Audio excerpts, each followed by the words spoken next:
Chapela triunfou en Boiro e fíxose coas dúas bandeiras que había en xogo, achegándose aos títulos na Liga A e na F. Cabo foi quinta na categoría feminina e na masculina Urme foi a mellor da comarca ao ser tamén quinta. A Liga Galega de Traiñeiras viviu unha xornada intensa de remo en Cabo de Cruz. As augas que bañan o peirao boirense encheronse onte de afeccionados para asistir a unha regata máis desta apaixonante competición que encara o seu final. E houbo un claro protagonista nas dúas categorías, xa que Chapela Bozco levouse as dúas bandeiras que estaban en xogo. A competición arrancou ás 11:30 da mañá coa disputa da segunda bandeira feminina Club de Empresas Club Remo Cabo da Cruz, concello de Boiro, novena e antepenúltima proba do calendario. Dende o primeiro longo, Chapela abriu oco co seu perseguidor, Tirán, e pechou o seu triunfo con comodidade ao contar con 37 segundos de marche.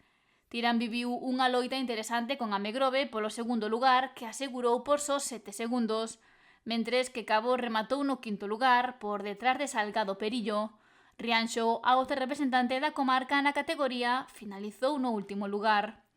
Chapela ondeou a segunda bandeira Club de Empresas Concello de Boiro e afianza o seu liderado ao contar con 6 puntos de marxe co segundo, Tirán.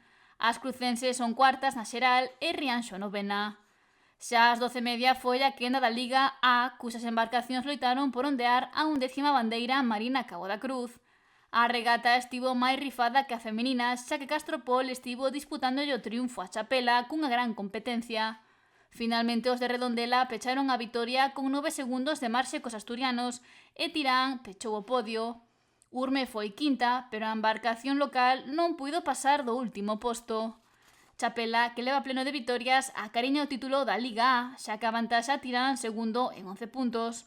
Urme é o mellor equipo da comarca ao estar no sexto lugar, mentres que Cabo, penúltimo, pelexará con cesantes por non rematar como pechacancelas.